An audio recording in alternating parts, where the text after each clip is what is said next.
Hello and welcome to the news on NTA International. I am Dennis Adegunloye. You can watch this news on our various social media platforms displayed on your screen. Let's get started with the headlines. As Nigerians mark World Milk Day, federal government to introduce new policy to upscale investments in livestock. Federal Institute of Industrial Research, Oshodi, says conversion of vehicles and generators to compressed natural gas will shift Nigeria to a producing nation. And Mexico's upcoming election, now the bloodiest in history after candidates running for local office is murdered.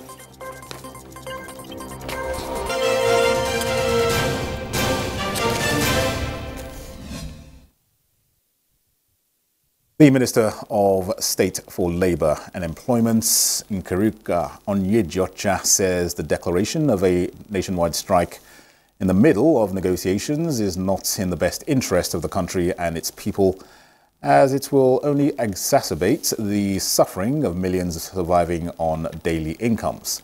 She says government has consistently demonstrated commitment and goodwill throughout negotiating the new national minimum wage, with careful proposals taking into account the country's economic realities and incorporating innovative solutions.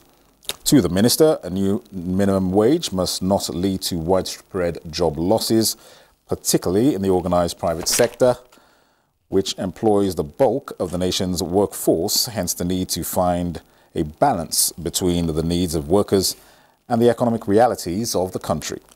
She outlines government's proposals to include a comprehensive package featuring a wage increase to 60,000 naira for federal workers, the introduction of CNG-fueled buses, and enhanced financial access for micro, small and medium enterprises.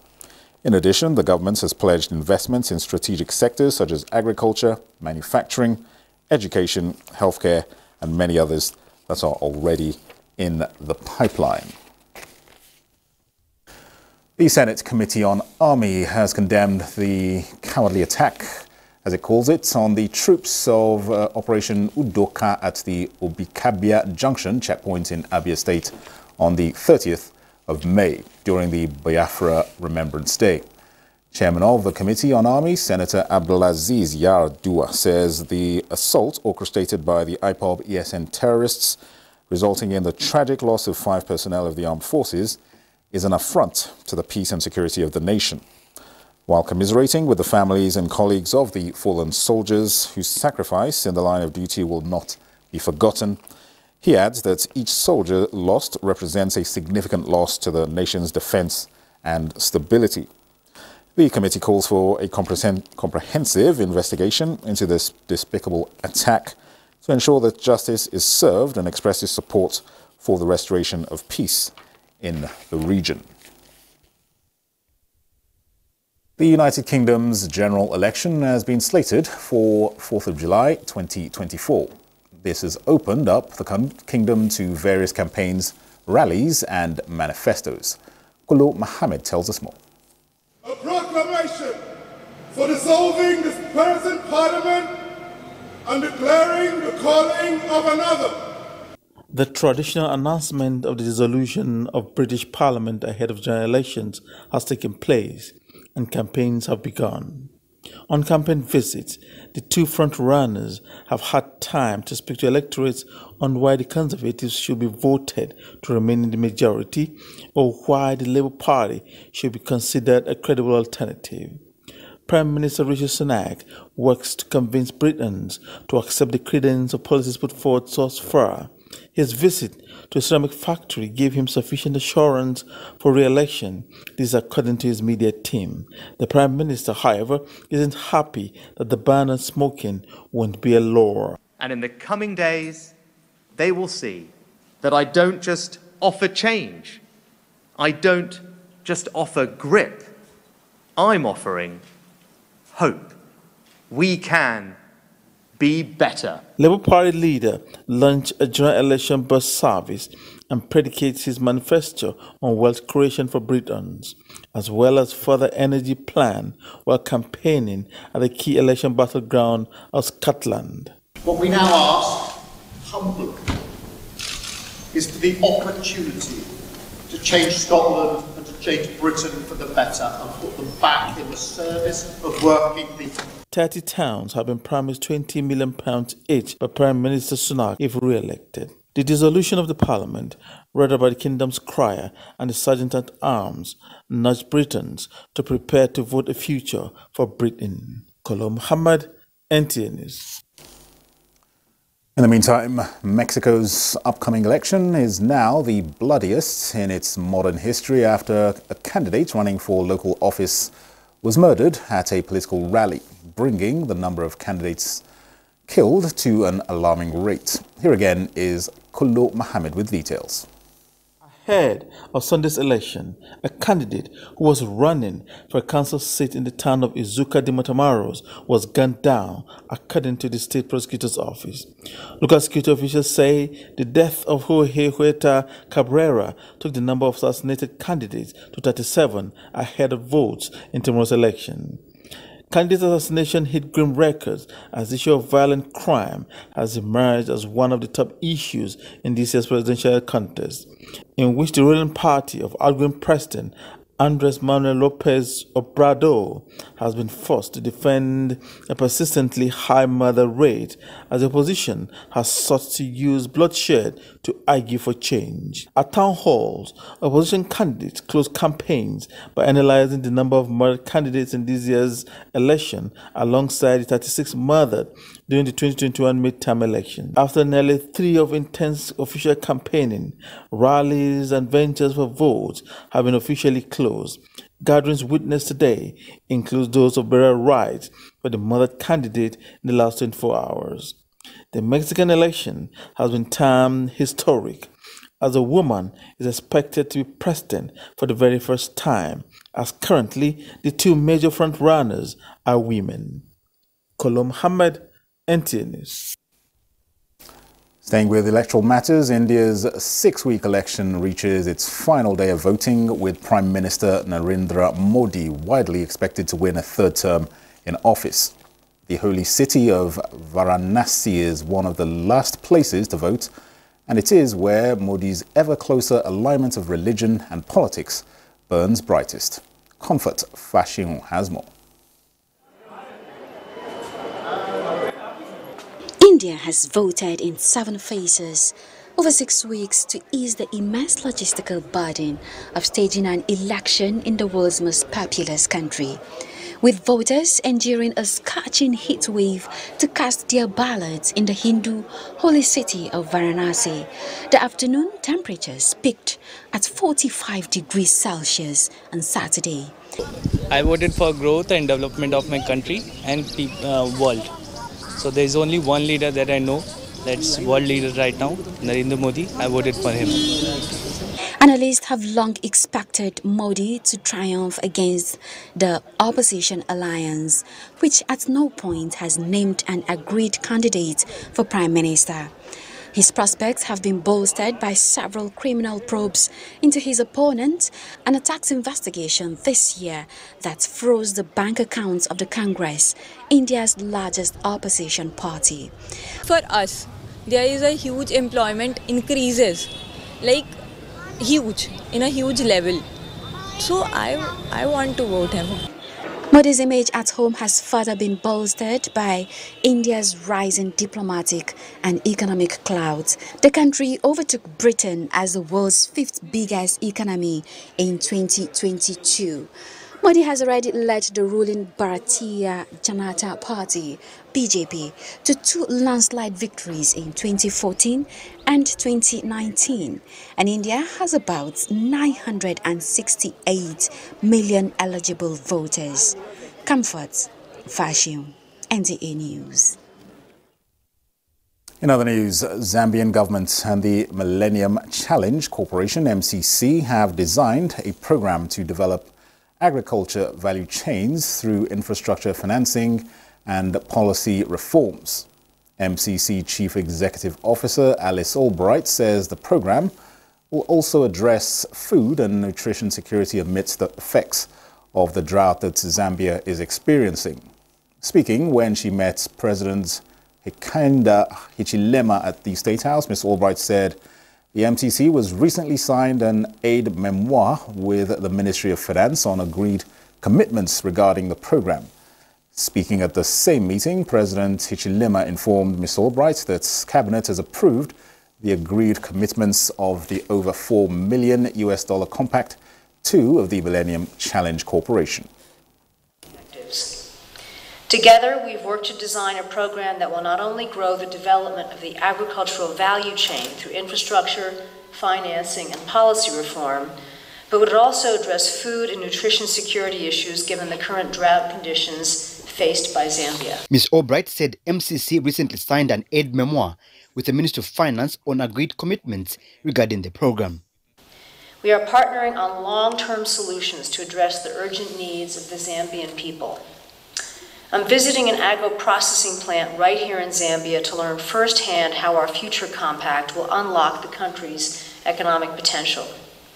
Your Excellency, MCC seeks to promote inclusive economic growth that also supports women, youth, and the most impoverished communities. And U.S. Embassy in Zambia, Chargée d'Affaires, Renisa Walid, says she looks forward to the implementation of the second compact. This is part of our long-term partnership with Zambia as well when we're talking about the agricultural sector. And we look forward to expanding our partnership with Zambia. Speaking at the same meeting, President Hichilema informed Ms. Albright that Cabinet has approved the agreed commitments of the over $400 million Compact 2 of the Millennium Challenge Corporation. That approval is granted by Cabinet, and therefore we would like to encourage you and our team to work together to expedite conclusion of the negotiations. Our negotiations will be led by the Secretary of Treasury, I believe, and I'm sure on your side the team is ready to conclude the negotiations. So our edge is to conclude yesterday, so that we can really move to the stage that is even more important, which is to put the resources into the ground in the intended areas. President Hichilema also assured the delegation that government will finish the remaining aspects under Compact 1, which covered water development, improvement of drainage systems, and sanitation facilities. Bed what we have, put to bed, then move to Compact 2. Compact 2 is very important for $50 million, and more important also the 3 components that are there, the roads side, infrastructure side, and also I think we're happy really that this time we're putting a component on asset finance, component very, very important, the agricultural policy reform, institutional strength, and component or part of the Compact 2 is critical to us. This really fits in our agenda, again, to basically exploit the resource endowment we have in different areas. But infrastructure is key, because without access, road access for raw materials, without access for basically moving out what we produce, then we cannot market, we cannot realize revenue. The Federal Institute of Industrial Research, Oshodi, says the training of 50 youths on conversion of vehicles and generators from petrol to compressed natural gas will help shift Nigeria from a consuming to a producing nation and also save costs and create jobs. Usman Zubiru reports that this was the position of leading research innovators at the closing ceremony of a 3-day Train the Trainers Capacity Building Initiative held in Abuja. These are 50 Nigerian youths drawn from the 6 geopolitical zones who have undergone 3 days training in the conversion of vehicles and generators from the use of petrol to compressed natural gas (CNG). In the course of the training, they converted one Toyota Corolla from PMS to CNG and were exposed to rudiments of the new invention. The trainees appealed to government to subsidize the cost of kits and equipment to make them affordable for Nigerians. As a trainer for the kits For me, I will not say it's affordable for me. We've come to the realization that instead of wasting money on fuel, we can still use gas to make our car more profitable and everything. The scheme, according to Research Institute, is in fulfillment of President Tinubu's promise to caution the effect of fuel subsidy removal, create a better transport system and cleaner environment. Not continue with the premium motor spirit because it is one of the main causes of the greenhouse gas. This is also a strategy roadmap in achieving the critical part of the presidential initiative on CNG with the goal of developing competent technical workforce. Trainees are expected to transfer the knowledge acquired to others in their respective communities to expand and also ensure wider reach of the service. Swansburg, NTA News. The federal government is to introduce a new... All right, we'll come to that story in a moment. For now, let's take a quick break. We'll be back in a moment. Stay with us. Back. Now, the federal government is to introduce a new policy to upscale and track investment in livestock and dairy production with a view to cutting down importation of milk.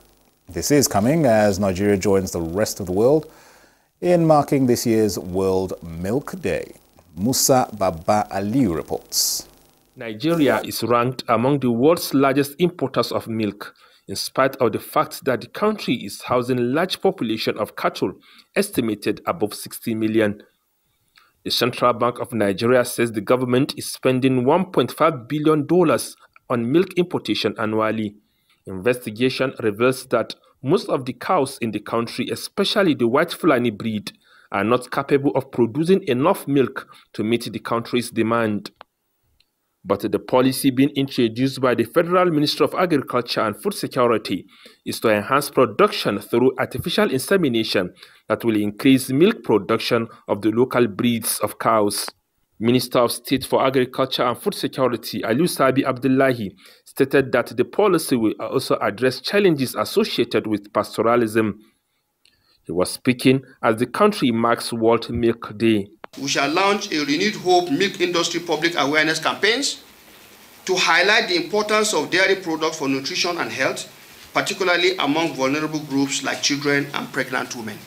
It is our hope that the collective implementation and monitoring of our progress can transform Nigerian dairy value chain, enhance food and nutrition security, improve livelihoods, and contribute to the renewed hope agenda of the President. It is our belief that the judicious implementation of all the provision of the National Dairy Policy will catalyze strategic investment in the dairy value chain that will drive Nigeria towards self-sufficiency in milk and dairy products. Kano State, in partnership with Islamic Development Bank, has established milk collection centers in the state. Milk collection centers, we also provided solar powered systems. We provided the milk storage room. There is a milk collection tank, a milk storage tank, the complete solar system powering the whole system, as well as other basic amenities. The theme for this year's World Milk Day focuses on the significance of dairy in providing nutrition and nourishing the world. Musa Baba Aliyu, NTA News. The Kaduna state government has joined the Nigerian Institute of Public Relations in advocating the need for all hands to be on deck towards mitigating the effects of climate change, with a promise to plant 10 million trees in the state within the next 3 years. Haruna Mohammed reports that as part of activities marking the 60th anniversary of the Nigerian Institute of Public Relations, members embarked on a 4-kilometer road walk in Kaduna. It begins from the muster point, headquarters of the Kaduna State Nigerian Institute of Public Relations, celebrating the institute at 60 years. As masters in public communications from different ministries, departments and agencies, including representatives of the Kaduna State government, they marched through the streets of Kaduna with the theme Diamond Walk for Economic Transformation, terminating at Rimi College planting trees. The special advisor to the Kaduna State Governor on climate change, Yusuf Amoke, having led the planting of trees, says the government is committed to the cause of planting 10 million trees within the next 3 years. The Kaduna State climate change policy is presently on his desk to be signed into law, and so many other lofty initiatives and actions that are geared towards helping Nigeria to realize its NDC, that's the nationally determined contribution to reduce carbon emission by 47%. So what this organization is doing today is a clear support. It will aid in generating oxygen and sustaining our environment and feed the future generations that will come. So it's a sustainable symbol for the greening of the economy and Nigeria as well. The Kaduna State chapter of the Nigerian Institute of Public Relations Diamond Jubilee Walk and planting of trees is also in line with President Bola Ahmed Tinubu's commitment to climate change. In Kaduna, I'm Haruna Mohammed, NTA News. Thanks, Haruna. Now, today, June 1st, marks a special occasion celebrated globally as World Parents' Day, with the theme honoring parents, building families and strengthening communities. The occasion highlights the vital role parents play in shaping the lives of children and building the society.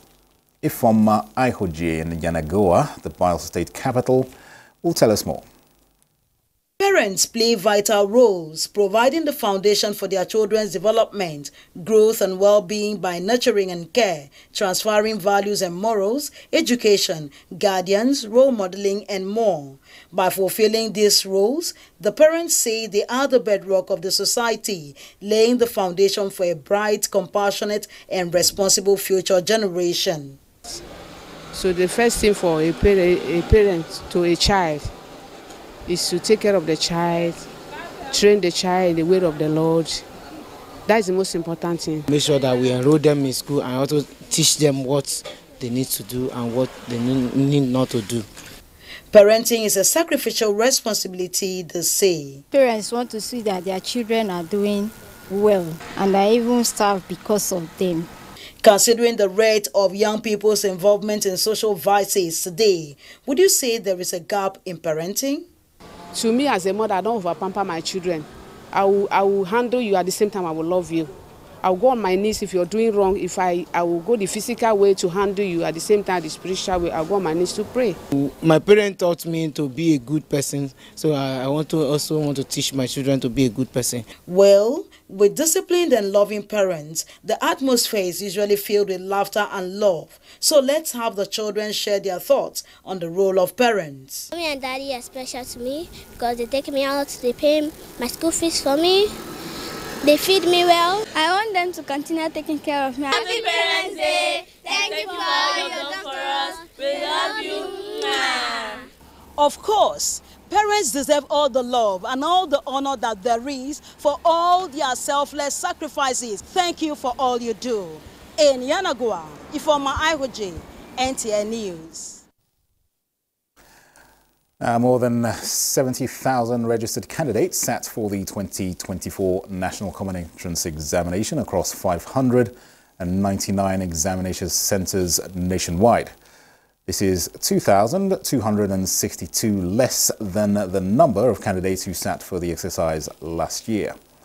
More on this from Olainka Oju. While monitoring the conduct of the 2024 National Common Entrance Examination, NECO, Director, FCT Education Resource Center, Nimat Abdurrahim says the center is saddled with the responsibility of monitoring and regulating of examinations to make sure there are no irregularities in all examination centers in the FCT. She pointed out that the concept of education goes beyond writing and passing examinations, stressing the need for intellectual formation as it is paramount in children's educational development. The candidates say they are looking forward to moving to the next level and also understand what it means to be in secondary school, as it will be a new experience for them altogether. It's a new experience and it's something I'm willing to do, to graduate from primary school to secondary school. Some questions are a little bit hard, but my mom put me yesterday and I'm remembering all of them. This is like the father of examinations to me. This examination, I bet if I pass, I will go to the secondary school I'm dreaming to go. I love basic technology and science, so that's the most exciting part for me. The examination is expected to admit students into all the Unity schools spread across the country. Hadiza Godwin Ibuni, NTA News. Let's now get a quick look at Sunday's weather prospects in Nigeria and other major cities around the world.